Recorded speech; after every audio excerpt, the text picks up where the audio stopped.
I know we have a lot of questions for our fireside chat today, and I'm really excited to just dive into it. So I'd love to just officially welcome everyone here today. Thank you so much for your time. Um, we're really excited just to kind of dive into this topic of cultivating a culture of openness.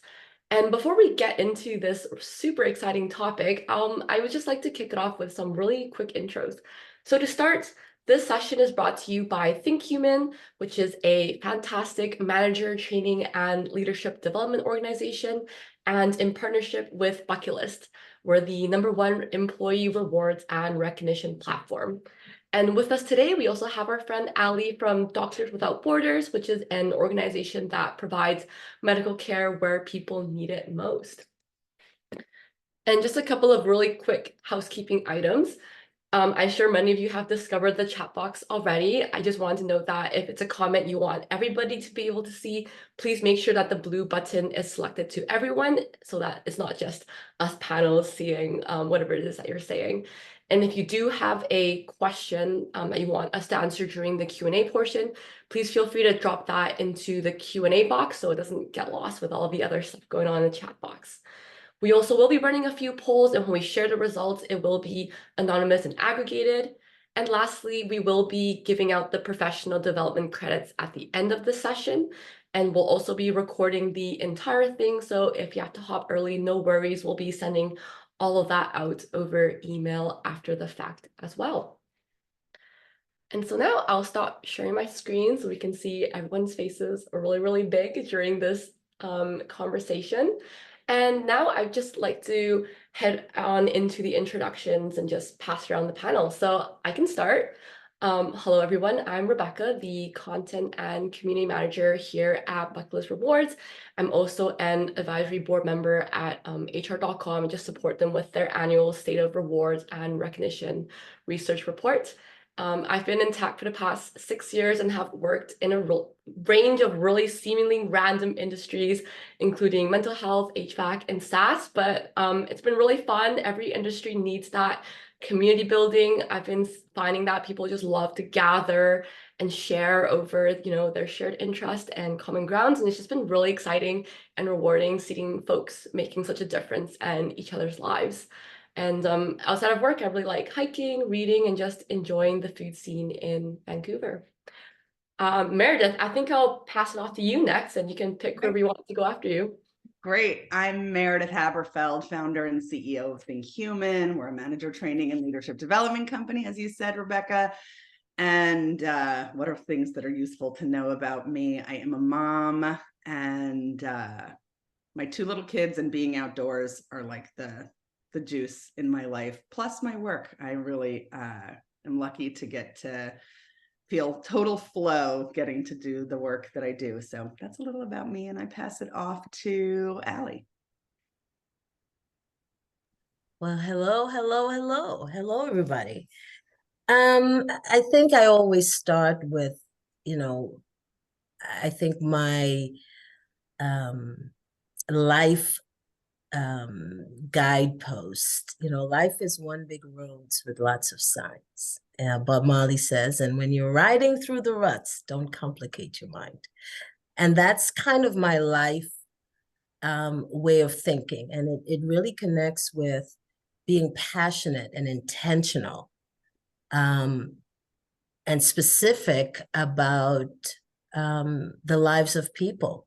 And I choose to do that in this space, in really being hands-in, leaning into the work of people. How do you create an ecosystem of belonging? How do you make the time that people spend with their work and with their colleagues meaningful and worthwhile? How do you reward them accordingly? How do you respect their diversity? And so including all of these different pieces, whether it's diversity, whether it's inclusivity, whether it's inclusion into the work of people, becomes the skeleton and the framework from which I operate. And what I love to shop. I'm one of those girls. If you could see my Amazon stuff right over to my corner, you'd be like, girl, you got problems. Seek therapy.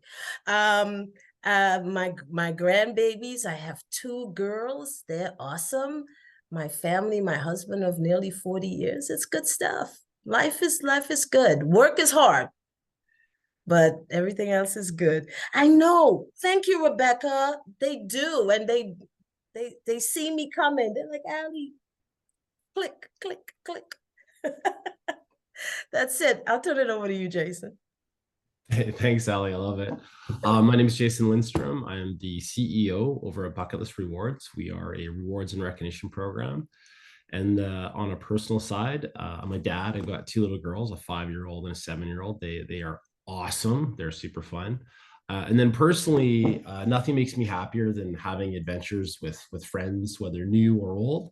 And if anybody's ever in Vancouver and you're looking for ideas on cool experiences, please feel free to hit me up. I love sharing cool adventures, things that people can do together. And I'll put it back over to Becca. Oh, thank you. Thank you, everyone, for introducing yourself. Love learning more about all of you. And now, Tila, I'd love to get your help to launch our first poll. Now that you've all heard a little bit more about us, we'd like to hear a bit from you. So our first question is, what are the themes that you're most interested in today? We love asking this question just so it helps the panel see what it is we should focus more on today. We want to really make sure that the things that we're going over, the things that we're sharing are just super helpful to all of you. So I'll just let it sit for another 2 seconds here. I see all the answers coming in, and I know the rest of the panel, y'all probably can't see the responses, but so far, helping people feel comfortable with having difficult conversations is number 1. So I'll just stop sharing and I will share the results so that everyone can see it. At first glance, panelists, is there any sort of thoughts that you have around these results? I'll maybe give a quick hot take on the results. I'm not at all surprised that having difficult conversations is the most popular one. I was at a CEO conference about a year ago, and they had all these different sessions taking place. The most popular session was it was called The Art of the Difficult Conversation. And that session was packed to overflowing, which just goes to show you, it's not like new employees or middle managers, it's all levels of leadership that are struggling to figure out on how to have difficult conversations. So my 2 cents, no surprises there. But what, Meredith and Ellie, what do you guys think? I would say, no, it's not surprising because, if you just think of the psychology of people want to be liked. They want to be thought well of. And so having difficult conversation in most of our minds is that we're going to be saying something or sharing something negative or something that's not going to be well received. And so there is a culture of uncertainty that makes it really difficult. Are they going to react the same? How are they going to react? I know they're going to, and all of those things that happen. So it's not surprising. And if we think about it honestly and truthfully, we probably avoid or want to avoid difficult conversations in our own personal lives. So how much more so, right, when we're talking with people on the job and at work, or how we connect with people. So not surprising, but I think it's our psychology. Yeah, I'll just add a 2 cents that at Think Human we call the stuff that gets avoided.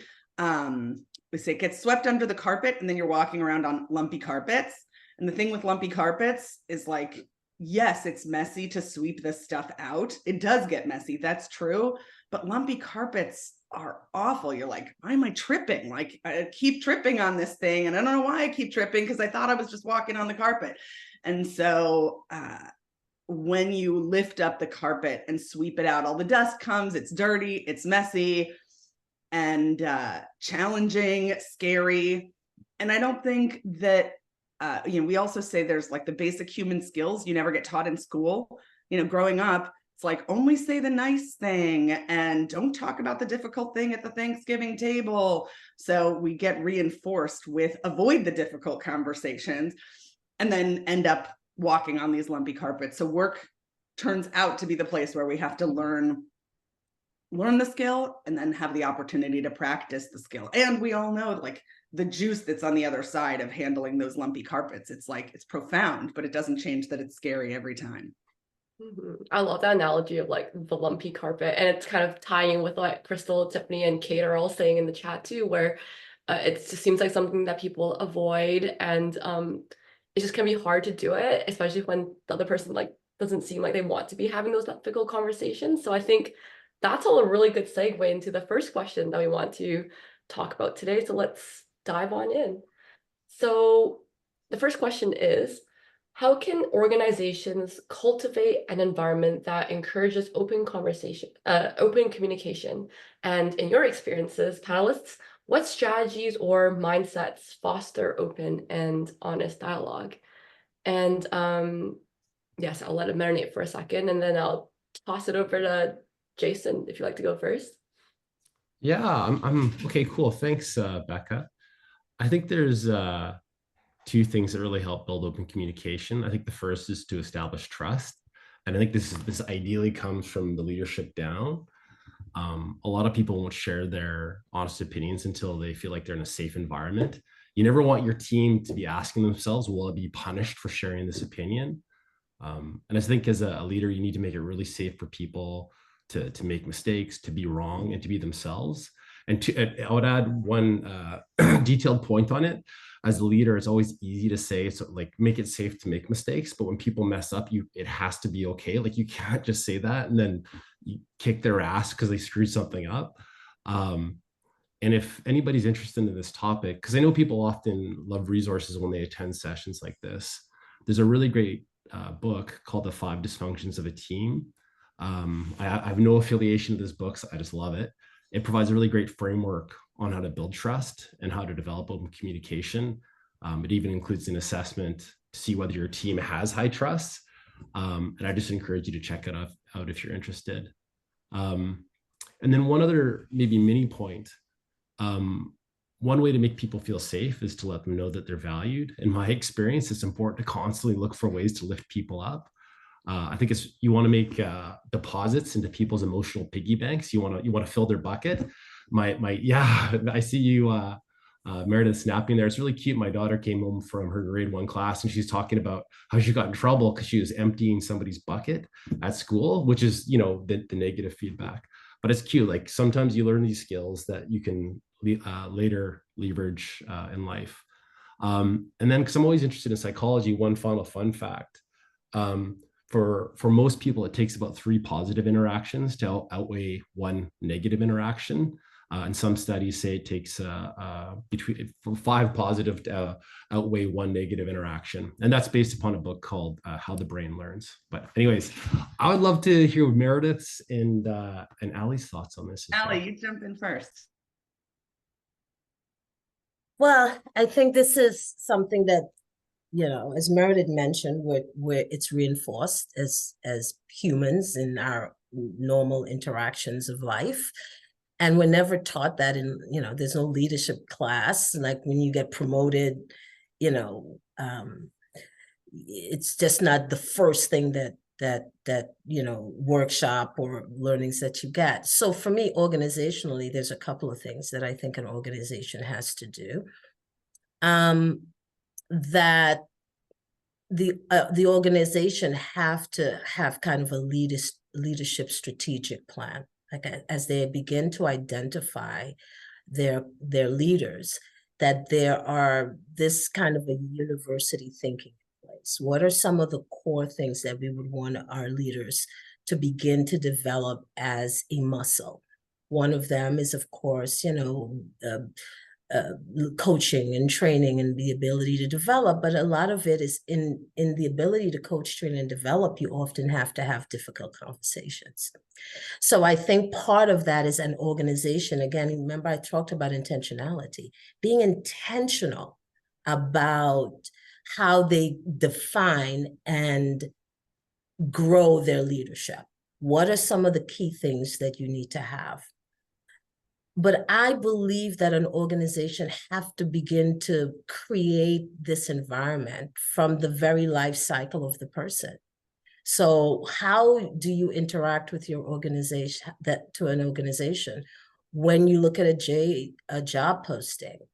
What has been your interaction with the recruitment team? What is your orientation and your onboarding focusing on? Really having this human-centered way of strategically thinking about people, not just when they get there, but even before even as they're thinking about coming to you.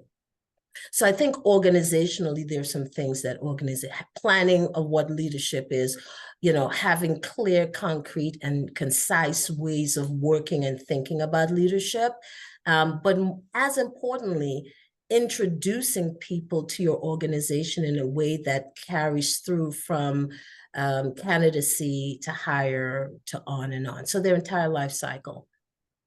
For me, having difficult conversations personally, to me, is a mindset.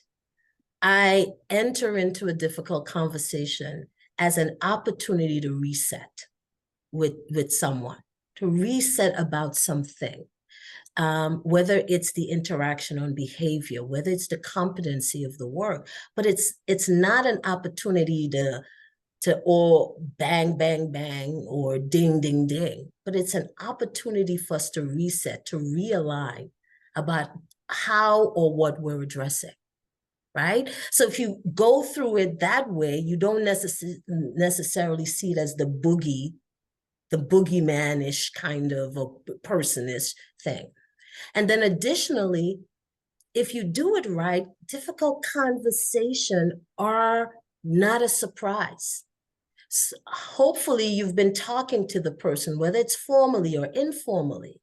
So if you are progressing the difficult conversation step by step, then when you come to whatever the end goal is, it's not as difficult as you think. And along the way, you build that trust, but more importantly, you build the confidence in the person and building that muscle in yourself that this is part of the work of leadership. This is part of helping your people to grow. So to me, it's a mindset. It's a reframing and a rethinking that I think is helpful. Sorry, Ellie. Yeah, no, I'm done. Yeah. And on the end of what you were saying, I Think Human, I promised to everybody here, we did not plan this, but Allie and I, but I Think Human, the foundation of our challenging conversations work is about mindset, and that you can teach a lot of frameworks. People need frameworks. It's important for people to have that to anchor into as like a, helpful guardrails for a conversation. But the mindset is like the compass that changes everything. I love Reset at Think Human. We say that challenging conversations are about alignment and partnership. And when it's about alignment, which is similar to Reset, really, it's like, let me understand your world and let me have the courage to share my world. And by the way, courage is required on both: courage to share my world and courage to take in your world. A lot of the time in challenging conversations, we focus on like, get the hard thing out rather than take the hard thing in. And so it takes courage on both sides. I think that in my view, when you're working on culture change for a culture of openness, it's been said a couple times in this conversation, but the place to start has to be the leadership. You can do all you want working with the frontline managers and all staff, but if you don't have the senior leadership modeling these behaviors, nothing you're going to do is going to be super sticky. So starting there, and I think the key behaviors to work on are how they receive feedback. Do they make it safe and actionable? How they handle breakdowns, like do they bring curiosity and supporting others to grow, whether it's people or process, rather than blame, accusation, sharp elbows, defense. And really, I think underneath both those things is, are they modeling curiosity? Are they bringing curiosity to the feedback they're getting? And are they bringing curiosity to when there's a breakdown? Yeah, you got to resolve the breakdown, but curiosity to what happened and how do we support that person and process to grow. If Amazing. I can just add one more, I think that oftentimes managers and leaders um, have a difficult time with difficult conversations because we often take it personally, right? We're like, I'm a good person. How could, I've tried, I've done this, I've done that. And because sometimes, information is not always received in the way, there's intent and there's impact. You may intend it somewhere, but the impact of it comes back at you really hard. Somebody's like, oh, she's so this, or he's so that, or they're this or that. And sometimes we ingest that. And again, that begins that cycle of dysfunction. And Yes. it's very hard to now build trust and confidence because now we begin to ingest critique or criticism in a way that is often just reasonable when you often have to share difficult news with people. So I think part of that is we have to be okay with hearing difficult things, receiving it, and not kind of echoing it back in defense and, as Meredith mentioned, elbows and all that stuff. And we don't typically train people in receiving feedback. You certainly don't learn that. It's not like usually feedback conversations, even challenging conversations, often focused on get the hard thing out. And rarely, I Think Human, we have a program on receive feedback. I don't mean to be plugging it, but it's like, it's rare that people are raising their hand saying, hey, I really need to learn to do this. It's not a medicine, it's a vitamin. So nobody's like saying, oh my God, I'm not good at that. Let me go learn to do that better. But it's the kind of vitamin that can be really transformational at the foundation of how a leadership team or organization operates. Amazing. Well, I heard lots of different pieces in there about tips on building an open culture. And y'all talked about top-down senior leadership, having curiosity and building that human-centric progress, having it incorporated into every kind of step of that employee life cycle. So that is awesome to hear. And so I want to ask a follow-up question to this, because I know there's a lot of people having different types of distributed work models. Do you feel that building a culture of openness kind of differs depending on what sort of model you have, whether you're, hybrid, remote, completely in person? I'll just open it up for the panelists to kind of take it. I would say I'd really be curious to hear Meredith's and Ellie's thoughts on this as well. I'll speak to my experience. We're a remote team, and I've historically run in-person teams in my past, but I found with a hybrid distributed remote teams, you have to be way more deliberate about creating human connection and communication.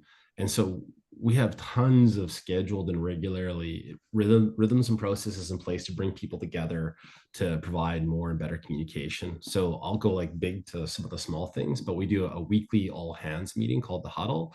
Everybody's supposed to show up and be on camera. And it's where we kind of share like the good news inside the organization, how we're performing, but we're constantly pushing information out to create transparency and openness. And then we do annual meetings and annual planning sessions and quarterly planning sessions. There's weekly one-to-ones between all team leads and individual contributors. And again, those are always meant to be done on video. So we have all these rhythms and processes in place. And then of course that's supplemented by like instant messaging tools like Slack and email. But it would be, in my experience, humans we're community-driven creatures, and we like I could never imagine myself being a dad where my kids were in another province or country. Like that'd be an extremely challenging situation. I'm sure you could do it. It's way easier the more you bring people together and provide structure and systems and processes to connect one another. But that's kind of my take on how we're tackling that issue at Bucket List.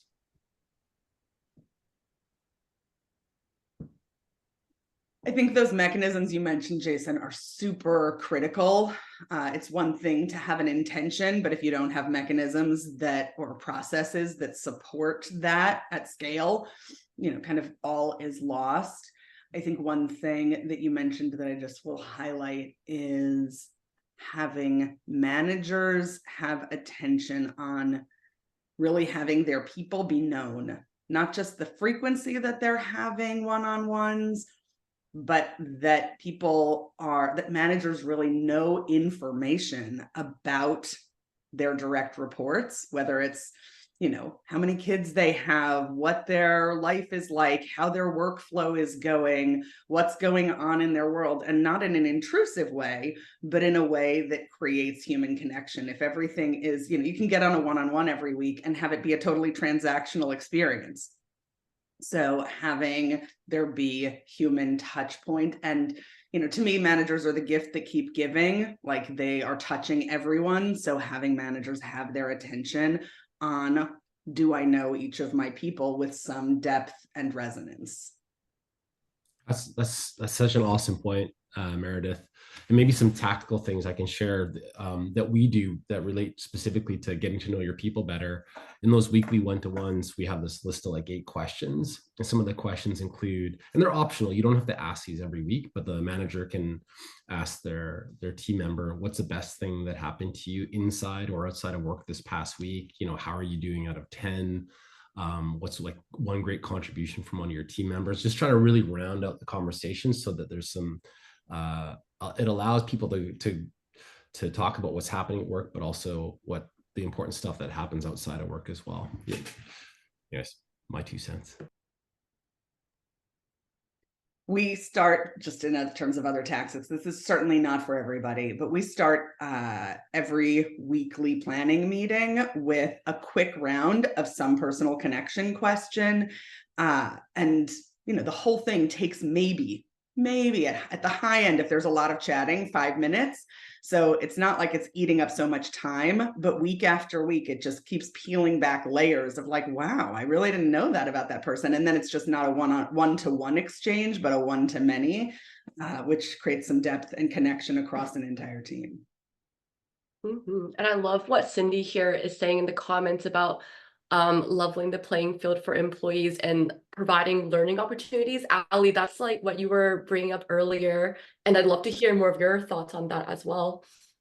Yeah, I mean, I think this is a challenge, as how do you keep people engaged? How do you keep them connected?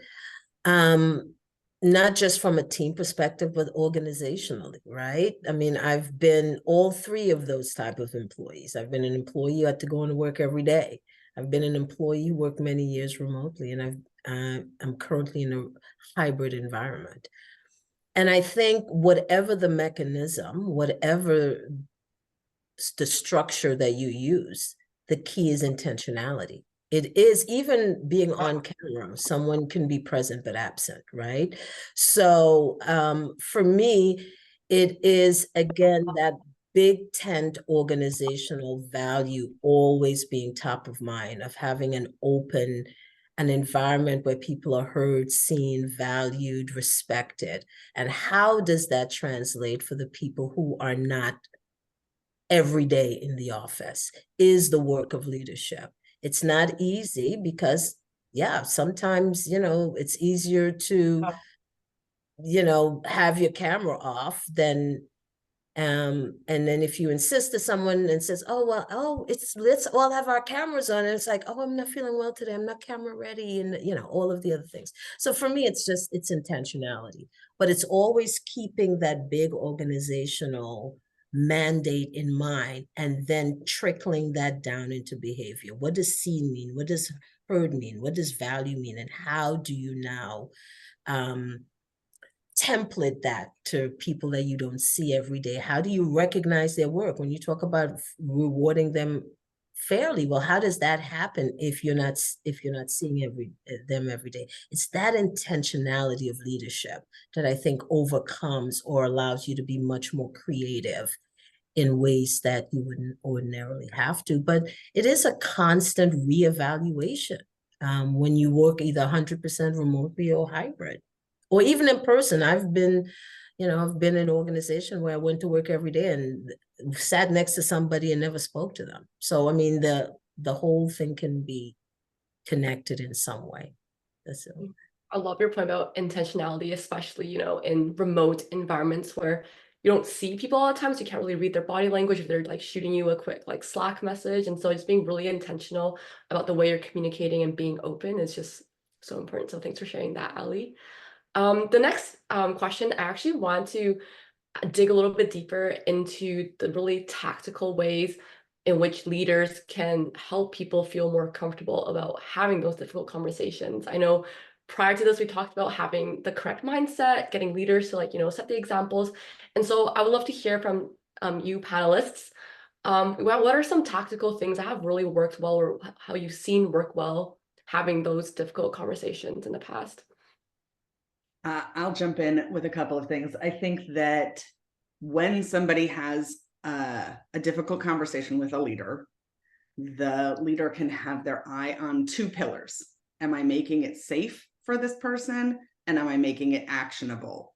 And actionable doesn't mean you have to action every single thing they're saying. You use discernment, but having there be some evidence that if somebody has a difficult conversation with you, you do something with it. It's not just like people are shouting into the wind, because sometimes you have a leader who's like, yes, I hear you. And you do that a couple times and you're like, all right, nothing's changing. So why am I even having these difficult conversations? So I think you have to make it both safe. Leaders across the board have to make it both safe and actionable. And on the safe side, I actually think the bigger impediment, like the where one's attention can go, is not on the things to do, because there are a lot of things to do. But I think leaders, if they're only trying to hold on to a couple of things, it's better to focus on the things not to do, because there's like a couple of things that immediately undermine safety. And it's like, an example I always think about is like if you're cultivating a garden and you're giving it sunshine and light and nutrients, and you're trying so hard to make this beautiful, safe environment, but then once a week you go stomping through the garden, that once a week kind of undermines all the other efforts. So first and foremost, notice what are the things you do that stomp through the garden. And for some leaders, that's confusing. Like it's not necessarily obvious. I was just with a leader who cares so much about her team, and she's like, I don't know why people won't tell me the real things. And it took like some real, back to Ali's focus on intentionality, took some real commitment and intentionality on her part to be like, okay, what are the things that I am doing that are stomping through the garden? Part one is her recognizing power dynamics, because power dynamics are a thing. Like it's a lot easier to have a challenging conversation with somebody who has less power than you do. So for a leader to recognize that people, like any scary conversation is scary for everybody, but if you're fearful for your job, the implications to your life, that's some real stuff. So accounting for that. And then in terms of other stomp through the garden, having leaders look at what are the things I might be doing. Do I batter people with questions, like lawyering them when they're trying to give me feedback? Do I have quiet retaliation? So I might be like nice in the conversation, but then 2 weeks later, all of a sudden they're no longer getting good projects and they're, frozen out of a meeting. So it takes some objective observation of oneself. But leaders are capable of this. Like, what are the things that I do that undermine safety for my team? Don't feel bad about it. We all do it, not intentionally. We don't wake up in the morning like, gee, I can't wait to undermine trust in my team. And yet it happens all day long. So if we can get real about what are the things that I'm doing that stomp through the garden, and then self-regulating and tracking around those behaviors. So that's a couple for me. How about you, Ali? Yeah, those are some good ones. It's taking some notes. I prioritize in my mind. I kind of think it through. Now we have there's difficult conversation. Hey, you've been coming into work or logging on, 5 minutes late every day. Tell me what's going on. And then there is, much more difficult conversation that may impact people's life in terms of real and concrete ways, right?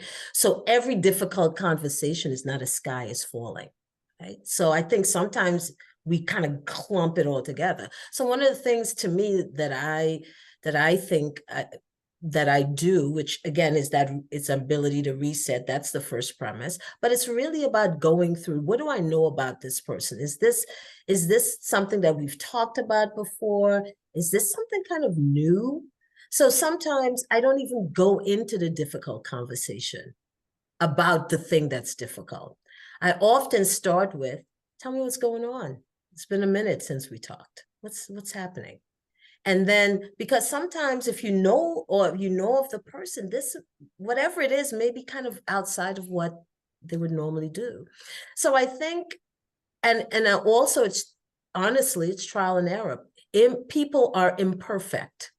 And so even with the best intention, the impact and your intent often are at cross purpose. So I think the more you get comfortable, the more you develop some of those skills, the more you develop the muscle, the things that, Merit talk about, looking at it from this lens, really entering in, prioritizing the person and not the situation. I think all of those things kind of help you become more comfortable having difficult conversations, because sometimes you have to deliver bad news, and that's the reality of it. Mm-hmm. I also, along with that, Ali, which I love the idea of prioritizing. We supposed to do that with our goals, everything. So it makes sense we should do it with this as well. But I really like Suzanne's question earlier on in the comments asking about how to receive constructive feedback. And I would just love to hear from, the panelists, either if you have any resources or any tips or strategies on this. Jason, I can kick this one off to you first. Maybe I'll answer that at the end, and I'll start off with like the art of difficult conversations. So I think Meredith mentioned this earlier, the importance of training your people on how to do this. And I think that's really important to provide them with like tools, tips, and tactics on how to have those conversations. In my experience, there's a few like tactical things that I've found landed really well. Anytime somebody new joins a team, especially a leader, I often ask them, how do they like to be led? Do they like to just be given like open-ended questions or goals and they backfill it? Or do they like to like more of a detailed approach to leadership? And I also ask them, how do they like feedback? Do they like direct feedback, story-based? Is it coaching type of feedback? Like get people's participation from day one. And when giving feedback, I would say don't wait. For me, I sometimes like to let things process for 24 hours, but if you wait too long, like often there's an incident attached to something that happened. And to Meredith, you mentioned earlier about like, if you don't address your problems, they're like lumps under a rug. I have another good metaphor that I love, which is like, if you don't deal with your demons and you lock them away in the basement, they're just down there lifting weights, getting stronger. So like the longer you leave something unresolved, the worse it gets over time. And anytime you do these difficult conversations, I think it's okay to make people feel valued. I saw in one of the comments that somebody said they don't like the BS sandwich, and I totally agree. Like, don't give a positive, negative, positive. But I think it's okay if somebody's a fantastic employee and you feel like in the conversation they're being destabilized by the feedback that you're giving them. I always like to make them feel valued at the end of it. Like, hey, this is one thing, it's highly correctable, we'll address it. It's a point in time. In a week's time, we'll have this addressed or whatever it might be. But like fundamentally, you're fantastic and we value you. And like just making sure people have context on how deep or how important the feedback is. And then the last thing around a feedback I like to do is ask permission. Like if people know that you genuinely want to help them and help them on something like maybe the question could be, look, I have some feedback for you. I can help you with recruitment, with selling more, or delivering a better presentation. Is it okay that I share that with you? I think that's a really nice way to start the conversation, because it comes from people understand you're trying to lift them up, correct often like a behavior, and it's not an issue related to them. So those are kind of my top tips on delivering or having difficult conversations. And we recently ran a difficult conversation workshop internally at Bucket List, and it was really well attended and really well received. So it's fun watching our own people develop the skill set a little bit better. In terms of how... I'm so sorry. I totally thought you were finished, but please continue. No, I'll wrap it up there because I don't want to talk too much. And I don't know if I actually answered the question, how do you teach your people on how to receive good feedback? So maybe that's a question Meredith or Ali can jump in on. I dropped a couple things into the chat, which there's 4 points I put in there. Say back what you hear. We're terrible at actually capturing what somebody said to us. It's like somebody says you're, X, whatever it is. And we're like, oh no, our defense mechanisms go up. We hear some version of what we think they said. So actually saying back, what I hear you saying is X. In my own experience, practicing receiving feedback, a lot of the time I didn't get it right, or I didn't get it completely. So giving the chance for people, to hear like, oh yeah, that is what I'm saying, or more often than not, yes, and not exactly. Also, this other thing. Okay, got it. So what you're saying is, and then say it back again. I know it sounds redundant and repetitive, but it's like how we get in alignment with each other. And until the bucket is empty, like people come in with a full bucket and letting them empty the whole bucket all the way out. Like, is that everything? Did I get it all? Because if you leave that back to sorry to mix metaphors here, we got lumpy carpets, emptying buckets. But if you empty out some of it, but not all of it, you still got stuff there that's, becomes an issue. So saying back what you heard, making sure you got it correctly and fully, and if not, saying back until you did, then let them know what you're going to do about it, which could be nothing, could be I'm going to think about it, could be I'm really not sure what I'm going to do about it, but I'm going to get back to you at some future date. But some acknowledgement that they didn't just shout into the wind. And then lastly, thank people for being willing to have that kind of conversation with you, because no matter who's doing it, it's scary.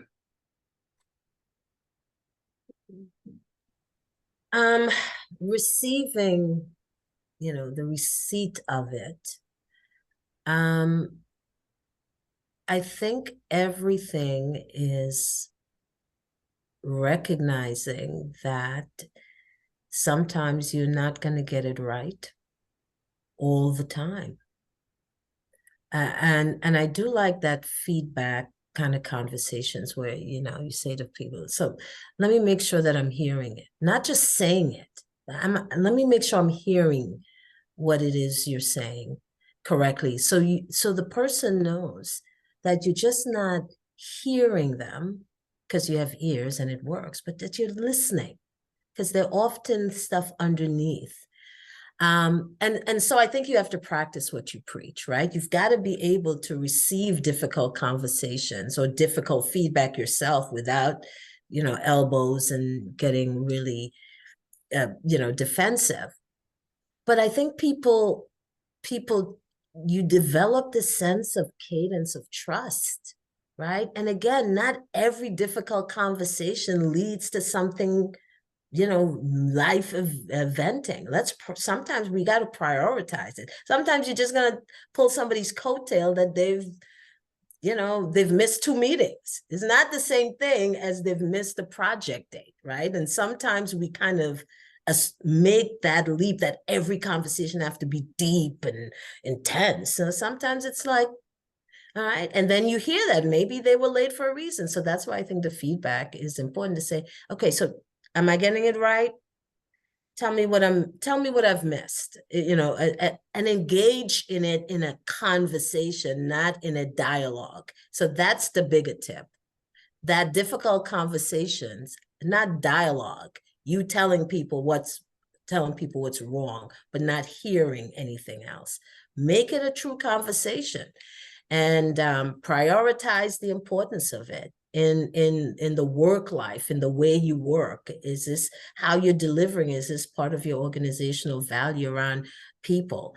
And some of the other things that both Jason and Meredith talked about. But for me, it's really making it a true conversation, being open to hearing it. That rephrase technique is always important. But before people walk away, are we clear? I mean, I don't want you to leave with misconceptions, and I don't want to walk away with misconceptions. Are we on the same page? Are we okay?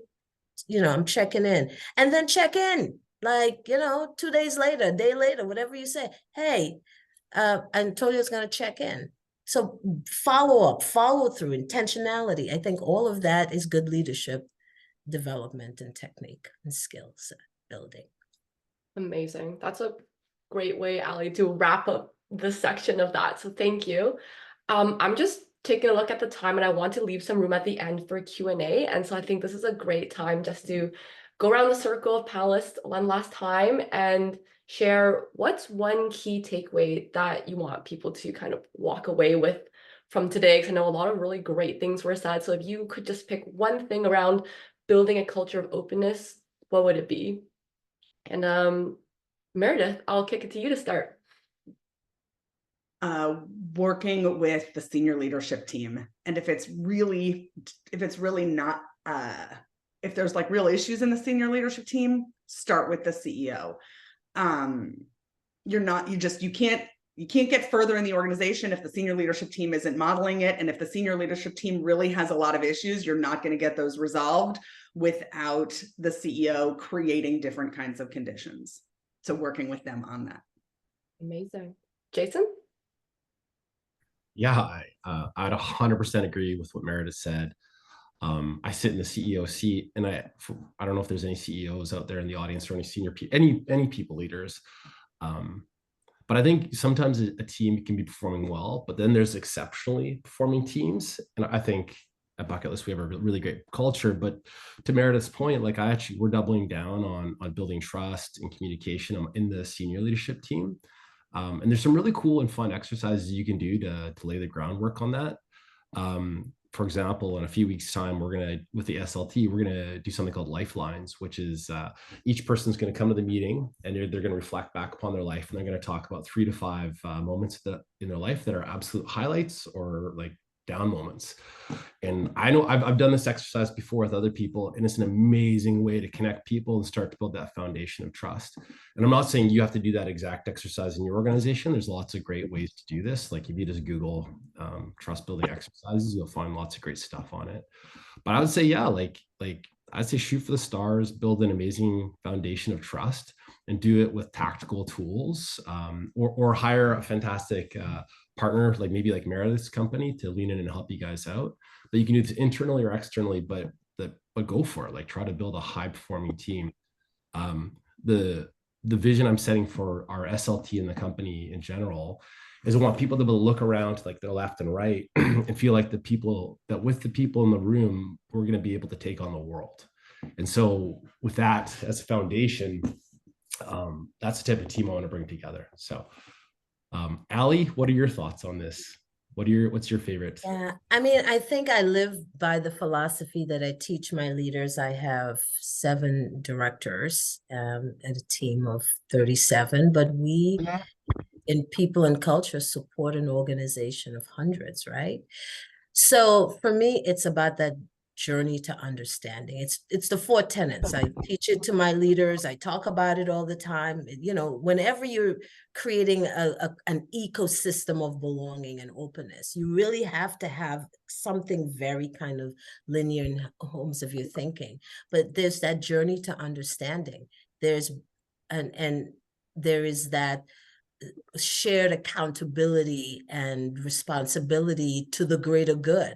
It's not just on leaders. We have to also have people willing to buy into it and help people do that. And then there is that creating the systems and structures, some of the tactical things that we've been talking about, workshops and, bringing in different teams with different voices and ways of working to help us get to this system and structure that is buffeting this whole culture of belonging. And then it's really kind of building scale and it becoming a muscle in how we operate. So to me, it's being intentional. It's also recognizing that people are imperfect and so are you. And always remembering what it's like when you have been or were on the other side of that difficult conversation. What would have wanted that person or person to say to you that could have helped you in that moment? So I think, again, that word just keeps popping up. If you think about what that felt for you, remember that you're working with people and not processes. And yeah, what an exceptional team may be good technically, but are they talking and working and sharing and giving each other grace? Or is there a culture of those kinds of things? So I think it's journey to understanding, shared accountability and responsibility, creating those structures and systems, and building scale and durability in the way we work, how we connect with each other every day. And I think it'll get better the more you do it.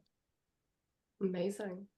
Well, thank you. Those are all really great and inspiring takeaways. And so now, Tila, if you wouldn't mind popping up our next poll as we kind of head into the wrap-up section of today's session. On a scale of 1 to 10, how valuable did you find the content that we shared today? Yeah, feel free to just select the number that you most resonate with. And if there's something specific that you want to tell us as well, you can feel free to drop that in the chat box. And I just wanted to thank everyone in advance for giving us this super valuable feedback, just because it really helps us figure out how to kind of improve our sessions in the future. Awesome. And as people are voting, I will share my screen again to give our panelists an opportunity to share a little bit more about the work that they do. And let me find my share button. There we go.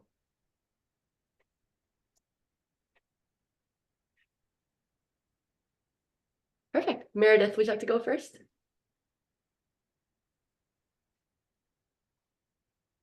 Sure. You want to hear just a little spiel about who we are? We're a leadership development and manager training company that works with leaders of all levels. Our focus, leadership can mean many different things, and our focus is leadership of self and leadership of others. So the pieces of leadership like strategy, decision-making, execution, all super important, not what Think Human does. Think Human focuses on how do you bring out the best in yourself and others. And I started the company because I had the really incredible fortune to work for a mentor who showed me that when you take a good business model and combine it with people who are unleashed, something really quantum happens in the business. And that really turned on the lights for me. And so, as we chatted about in this conversation, we lead programs about, inclusion, emotional intelligence, challenging conversations to get leaders at every level into a personal growth mode about those things. So that's us. And can I pass it over to you, Jason? Absolutely. So we talked a lot about creating a culture of openness, and I think a foundation of that is making people feel valued and recognized.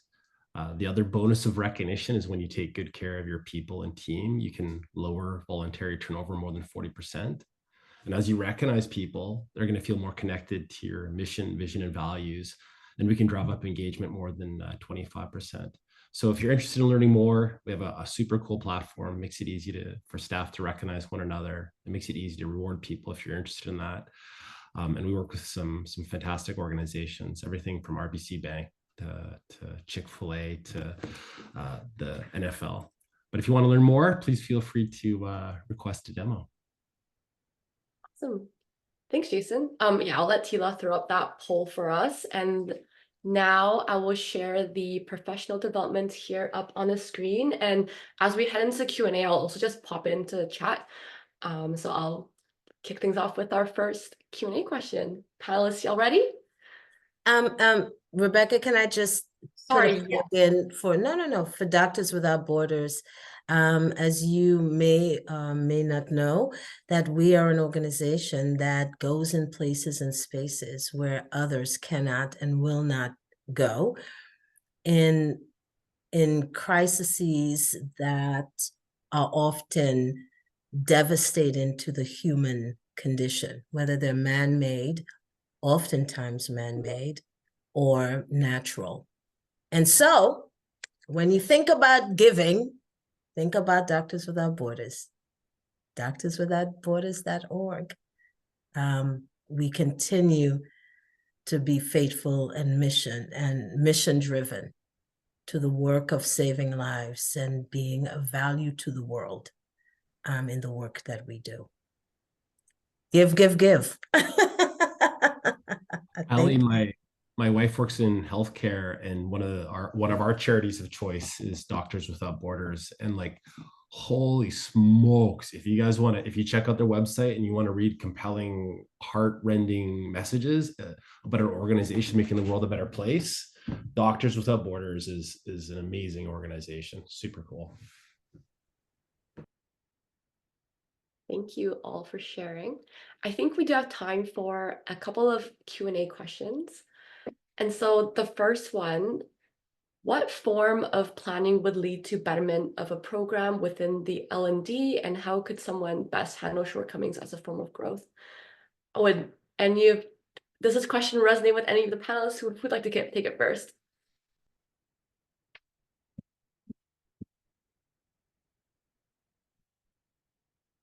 I think I understand the question. I'm trying to understand the question. I'm sorry, Yeah. ma'am. Go ahead. No. Ali, go ahead, please. Just if you can just repeat the question again, I think something was lost in the translation. Yeah, no worries. The question is, what form of planning would lead to the betterment of perhaps like an L&D program, and how can, and I guess those two separate questions. And the second part is, how could someone best handle shortcomings as a form of growth? So asking, about growth development. I can jump in on this. I think that assessments like DISC, I'm not the hugest, DISC or assessment fan, but I actually do think assessments can be a really helpful way to have people take an objective look at like, oh, I have these amazing strengths and they're so beautiful and they move the organization forward in powerful ways. And those same strengths, when we're on overdrive or when we're in stress response, become undermining to my own effectiveness and the effectiveness of others. And when you look at it in the context of like every single style has strengths and has overuse behaviors when under stress that undermine effectiveness, kind of depersonalizes the conversation. And you can get people kind of excited first about like, what are the strengths and how do they move the organization forward? And then like the flip side, how do those same strengths, when they're on overdrive, undermine effectiveness and trust, and get people excited about like, oh yeah, I see how I do it in this way and see how I do it in that way. So kind of like filling the love bucket first so that it's safe, and then opening up like, okay, and how do those same things become impediments? Ali, did you have something you wanted to share? I think organizationally, for us, we are working on creating like a university and building a network of contractors, organizations that are people-focused, learning and development. And where you have tight budgets, you keep it, small and prioritize on the area for the organization and your leadership that you want to focus on. So whether that is difficult conversation, whether that areas of DEI. So building something kind of tangible, I think is important. But as importantly, it's bringing your leaders together. Like I like to have a retreat every year, or 6 months to a year, just bringing the leadership together to talk about the way forward, to talk about things that are on their hearts and on their minds, things that they want to grow in their own professional life. I think connecting people on real relational levels are always a win. Being, the transactional way of working really misses out on that human-centeredness approach. And then you get to hear what leaders are struggling with in a much more critical way than you do if you don't also focus on your leaders as an important group in your organizational tank as well.